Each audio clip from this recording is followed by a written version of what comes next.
भगवान बिरसा मुंडा की 150वीं जयंती जनजातीय वीर शौर्य दिवस के रूप में भाजपा कार्यकर्ताओं ने अंबेडकर सभागार में मनाई।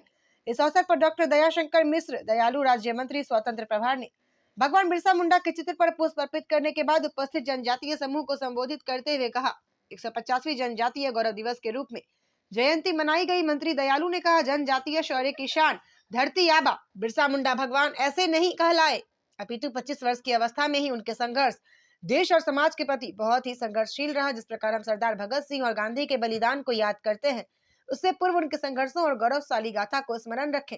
उन्होंने विपक्ष पर निशाना साधते हुए कहा कि प्रधानमंत्री नरेंद्र मोदी जी के नेतृत्व में भगवान बिरसा मुंडा की जयंती शौर्य दिवस के रूप में भाजपा मना रही है। वहीं भाजपा जिला अध्यक्ष कन्हैया पासवान ने कहा कि भगवान बिरसा मुंडा जंगलों में निवास करने वाले जनजातीय आदिवासियों का उद्धार करते हैं। हम उनके शौर्य और बलिदान के संघर्षों को याद रखने की जरूरत है। इस कार्यक्रम के दौरान प्रेस क्लब राष्ट्रीय कमेटी द्वारा ज्ञापन के माध्यम से भगवान बिरसा मुंडा एवं गोंड वीरांगनी महारानी दुर्गावती की प्रतिमा लगाए जाने का प्रस्ताव भी रखा। सत्र क्रम में प्रेस क्लब राष्ट्रीय अध्यक्ष अविनाश शुक्ला एवं राष्ट्रीय मंत्री संतोष कुमार गोंड के साथ साथ प्रेस क्लब के पदाधिकारी एवं सदस्यों द्वारा गुलदस्ता और भगवान बिरसा मुंडा जी की स्मृति चिन्ह देकर डॉक्टर दयाशंकर मिश्र, दयालु राज्य मंत्री, स्वतंत्र प्रभार का स्वागत भी किया। Bureau report, RK. विश्वकर्मा, सिद्धार्थ नगर। संत समाज को आवश्यकता है, न किसी राजनीतिक दल को आवश्यकता है, न सरकार को आवश्यकता है।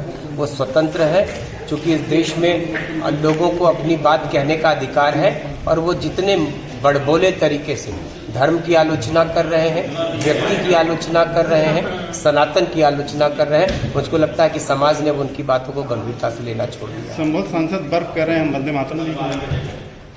मैंने कहा न कि चंद लोग हैं इस देश में जो देश के सिस्टम को नहीं मान रहे। आज उसी वंदे मातरम का 150वां वर्ष है और पूरा देश, ये आज़ादी का तराना है वंदे मातरम। देश की आज़ादी इसी को गीत गा के इस देश के स्वतंत्रता संग्राम के सेनानी, हमारे देश के क्रांतिकारी इसी तराने को गा गा के फांसी पे हंसते हुए झूलते रहे।